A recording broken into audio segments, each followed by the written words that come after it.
If you are part of a choir and by the time the sermon starts, your throat already aches, then you're probably doing one of these mistakes. Hello, my name is Hilda and I've been part of a choir for nearly 10 years now. I've watched singers destroy their voice every single Sunday, but we will fix that today. Mistake number 1, you don't warm up. And no, I'm not talking about the little humming you do in your car on your way to church. No, that does not count. Your vocal cords are tiny muscles that require stretching, just like athletes stretch before embarking on a race. However, for some weird reason, I find that singers are either too lazy or too relaxed about warming up. And their excuse is that they are not the ones leading the song that Sunday.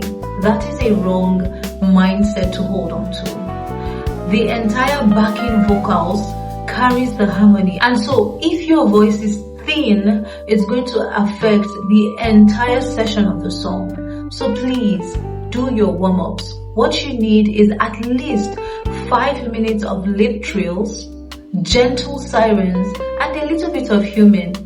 There you have it. Mistake number 2. You are reading your lyrics while singing. I get it, you want to be accurate, you want to pronounce your words correctly, but this is what you are ignoring. When you are singing and your eyes are fixed on the lyrics, your neck is tilted downwards, your airway is compromised, and your breath support collapses. Plus, you won't be able to listen to the person singing beside you or the entire choir. And choir is about blending, it's about synchronizing your sound. So how do you fix that? Memorize your lyrics before Sunday service. That way, you will be able to lift your head and sing with an open voice. Mistake number 3. You are singing too loud. You will agree with me that we always have that one person that thinks he or she is the main event, and so that person tends to oversing or sing too loudly. God help you, you are singing in tune, because if you're singing off key, it's going to tell. Why? Because you are singing too loud. Choir is not a solo act. Like I said before, choir is about blending, it's about harmony, harmonizing your sounds, coming together, synchronizing so that you create something beautiful. Also, you need to know that choir is all about matching the volume of the person singing next to you. So, when you can't hear the voice of the person standing next to you, you are singing too loud. And when you can hear only yourself, you are singing too loud. What you need to do is reduce your volume so that you can match the voice of the next person beside you. That way, your voice will not be affected. You won't shout, because shouting leads to straining and cracking. However, you will match the volume of your neighbor, and that way your voice will be fine. Your voice will remain fine. Mistake number 4. You're not breathing well. A lot of singers, especially in the choir, panic breathe.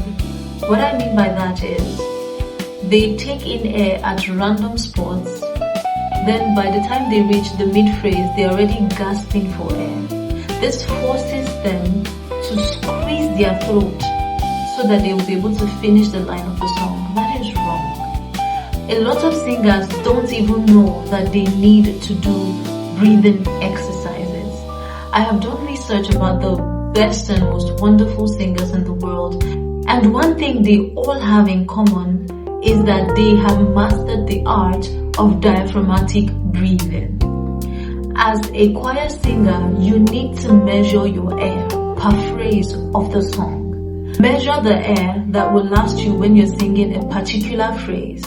When you exhaust that phrase, then you take in another air to help you sing the next phrase of the song.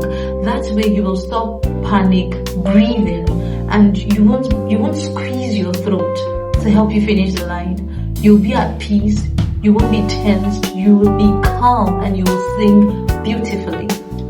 Mistake number 5. you're not hydrating properly.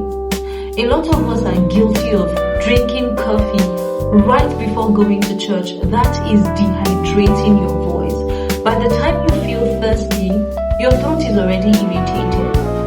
And I've shared in my videos before that sipping water right before your performance absolutely does nothing to your voice. Your entire body needs to be hydrated for your voice to be fine. So you are to sip water hours, 3 hours, 2 hours, 4 hours before getting on stage. And this is a bonus tip.